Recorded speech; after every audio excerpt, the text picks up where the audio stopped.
A special thank you to each of our subscribers who make this channel possible. Here's today's story.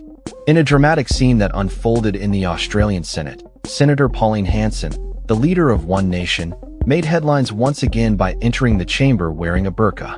This bold move came just after she was denied permission to table a motion aimed at banning the garment, igniting a firestorm of reactions from fellow senators. The incident has reignited discussions around racism, religious freedom, and the government's approach to gambling reform.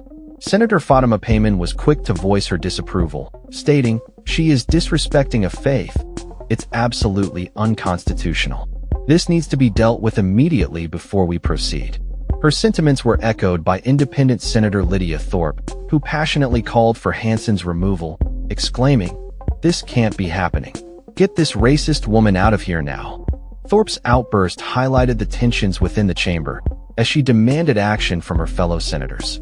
The chair of the Senate ruled that Hanson's attire was permissible, allowing proceedings to continue despite the uproar.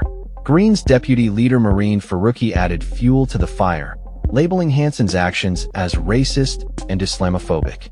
This isn't the first time Hanson has stirred controversy with her stance on the burqa. She previously donned the garment in 2017 during a similar protest. Critics argue that her actions perpetuate Islamophobia and contribute to a culture of harassment and violence against Muslim women in Australia.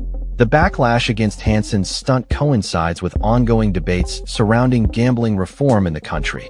Independent MP Helen Haynes has been vocal about the government's perceived neglect of gambling issues, accusing them of prioritizing corporate interests over the well-being of Australians.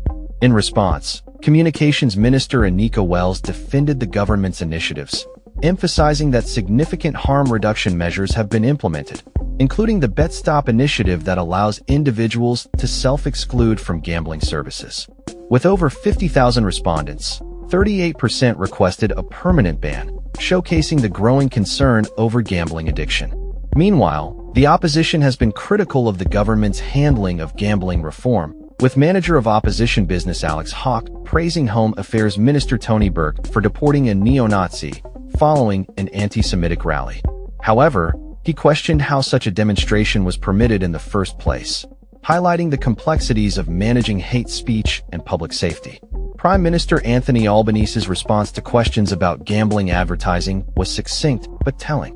When asked if the government found relentless online gambling advertisements acceptable, he simply replied, "No." This response came amid revelations that the government plans to abandon a total ban on online gambling advertising, a move that has drawn criticism from various quarters.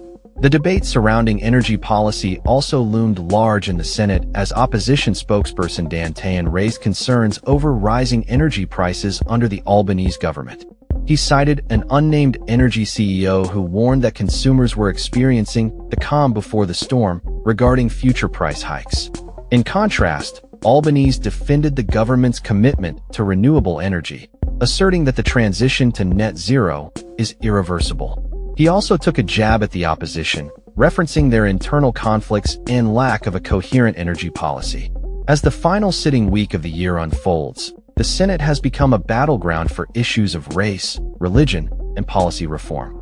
With tensions running high and key figures absent from crucial discussions, it remains to be seen how these debates will shape the political landscape in Australia moving forward. The clash between Hanson and her opponents underscores the deep divisions within Australian politics, as lawmakers grapple with the implications of their actions and the messages they send to the public. The ongoing discussions about gambling reform and energy policy further illustrate the complexities facing the government as it navigates these contentious issues. As the year draws to a close, the political climate in Australia remains charged, with significant implications for both domestic and international audiences.